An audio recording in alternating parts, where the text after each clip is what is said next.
నమస్తే. ప్రజెంట్ మనం ఓయూలో ఉన్నాం. అనుకోకుండా మనకి రియాజ్ సార్ ఇక్కడ కలవడం జరిగింది. చాలా అంశాలను మాట్లాడుతూ ఒక పక్కన ఉద్యోగాలు ఇచ్చినామని చెప్పేసి ప్రభుత్వం చెప్తా ఉంది. సంబరాలకు సిద్ధమవుతున్నటువంటి దశలో ప్రతిపక్షాలు చాలా విమర్శలు చేస్తూ ఉన్నాయి.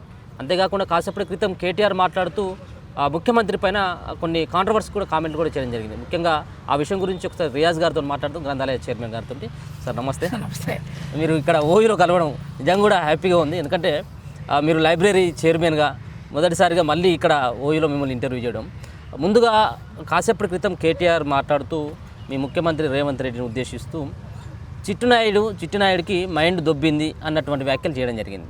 దీనికి రియాజ్ గారు ఎట్లా స్పందిస్తారు? అనిల్ గారు, నేను ఒకప్పుడు ఉస్మానియా యూనివర్సిటీలో ఎంఏ ఫిలాసఫీ చదివిన విద్యార్థిని.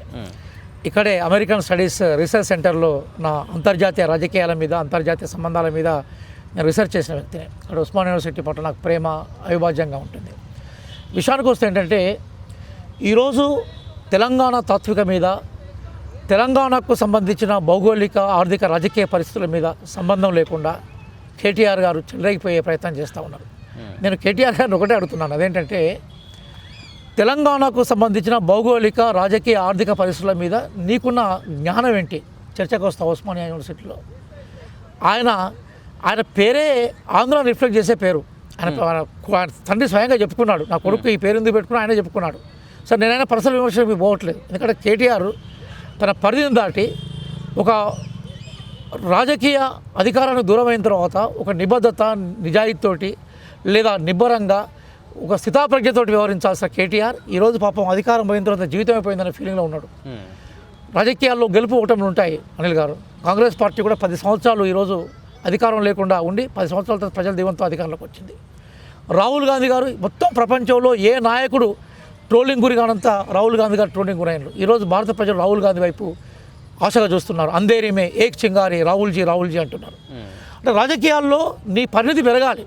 కానీ ఈరోజు బాగా సుఖానికి అలవబడ్డ కేటీఆర్, మెత్తడి పరుపుల మీద అద్భుతమైన నిద్ర కలవబడ్డ కేటీఆర్, అధికారుల చుట్టూ ఆదేశిస్తే తప్ప ఆదేశమే చట్టంగా మార్చిన కేటీఆర్, తెలంగాణ ఉద్యమకారుల్ని, తెలంగాణ ఉద్యమ లక్ష్యాలని పూర్తిగా తొంగలు తొక్కిన కేటీఆర్ ఈరోజు అధికారం పోగానే కళ్ళు తాగిన కోతిలాగా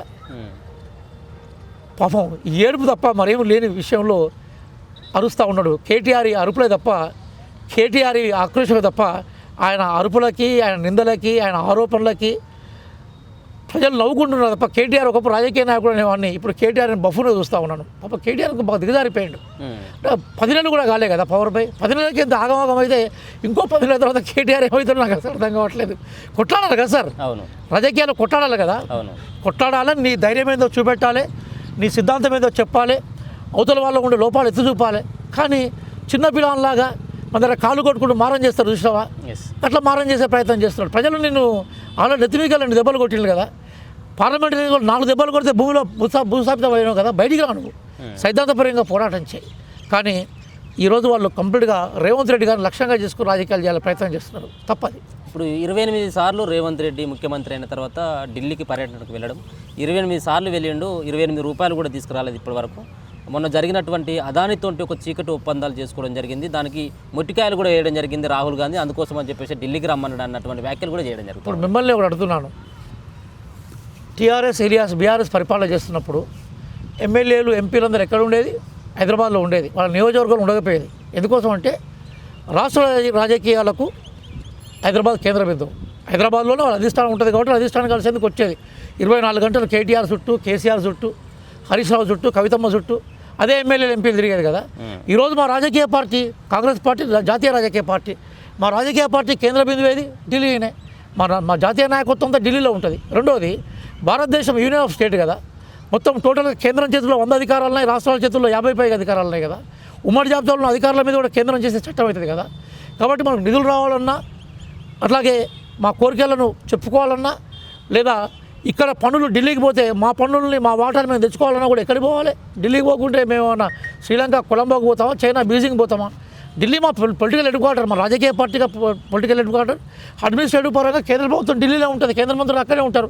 వాడు రాష్ట్ర ప్రయాణాల కోసం 28 సార్లు కాదు, 2800 సార్లు కూడా వ్యవస్థాడు. అరే కనీసం నీకు టోటల్గా గల్లీలో రాజకీయాలు చేయలేదు నువ్వు, ఈరోజు ఢిల్లీకి ఎదిగిన మమ్మల్ని చూసి ఈర్షపడతా ఉన్నాడు. టోటల్గా నువ్వు పోయిన సందర్భాలు తెలియదా? ఒకసారి మీకు ఒక విషయం మీ దృష్టాంతం తీసుకొస్తాను. గౌరవ ప్రధాని గారు ఇక్కడికి హైదరాబాద్కు వచ్చారు. మిషన్ భగీరథ ఇనాగరేషన్ కోసం వచ్చారు. వచ్చిన తర్వాత వారిని పంపించేందుకు అందరూ మనకి ఎక్కడికి మనకి స్టేషన్ పోయినారు, ఎక్కడికి మనకి ఎయిర్ స్టేషన్ పోయినారు. పోతే ప్రధానమంత్రిని మనం ఎప్పుడైనా కూడా అఫీషియల్గా కలవాలి. కానీ కేటీఆర్ గారు ప్రధానమంత్రి చేతులు తీసుకొని పోయి సీక్రెట్గా చెవులో ముచ్చట పెట్టాడు. ఇది పూర్తిగా ప్రోటోకాల్కి విరుద్ధమైంది. అంటే నువ్వు చేస్తేనో సంసారం మేము చేస్తే ఇంకోట. కేటీఆర్ గారు ఎన్నిసార్లు పోయి కేంద్రం పోయి అక్కడ అప్పుడు అమిత్ షా గారిని మిగతా మంత్రులను కలిపి దాన్ని గొప్పగా చెప్పుకున్న సందర్భాలు మనం చూడలేదా మనం? ఇప్పుడు అదే అంటున్నాడు, ఆయనే అంటున్నాడు ముఖ్యమంత్రి గారు పోయేది చీకటి ఒప్పందాల కోసం బీజేపీ నాయకులను కలిసి వస్తూ ఉన్నాడు. ఇప్పుడు నేను మిమ్మల్ని అడుగుతున్నాను, ఒక విజువల్ చూపెట్టగలుగుతారు అట్లేమన్నా? బట్టి విక్రమార్క గారితో పోయినారు ప్రధానమంత్రి, కలిసింది వేరే దేశ ప్రధానమంత్రి కాదు కదా. ప్రధానమంత్రిని కలవడం అనేది రాజకీయ సాంప్రదాయం, ప్రజాస్వామ్య సాంప్రదాయం, పరిపాలన సాంప్రదాయం. ప్రధానమంత్రి గారికి ఎందుకు కలుస్తాం మనం? కేంద్రం చేతుల్లో అధికారాలు ఉన్నాయి, రాష్ట్రానికి సంబంధించిన నిధులు ఉన్నాయి. కాబట్టి అమిత్ షా గారు కలిశారు, ప్రధానమంత్రి కలిశారు, మంత్రులను కలిశారు. ఎందుకు కలిశారు? రాష్ట్ర ప్రయోజనాల కోసం కలిశారు. నీలాగా ముఖం ముందర పెట్టుకొని వెనుక ఎవరితో కలిసడో విదేశీ పర్యటనలు బయటకు తీసుకుని చూపెట్టాలన్నా? నేను ఏమంటున్నంటే కేంద్రం నుంచి నువ్వు ఏం తెచ్చావని అడిగే హక్కు నీకుండా నేను కదనట్లేదు. కేంద్రం మీద ఎందుకు కొట్లాడతలేవు అని అడిగే హక్కు నీకుంది, కదనట్లేదు. కానీ ఈరోజు రేవంత్ రెడ్డి గారిని కేంద్రానికి పోవడమే, ఢిల్లీకి పోవడమే నేరమైనట్టుగా ప్రశ్నించడం అనేది దుర్మార్గం. ఢిల్లీ మనకేమన్నా రాజకీయ శత్రువా? కేంద్ర ప్రభుత్వం రాష్ట్ర ప్రభుత్వాలు వేరువేరుగా ఉంటాయా? కేంద్రం మీద కొట్లాడే టైంలో కొట్లాడుతున్నాం.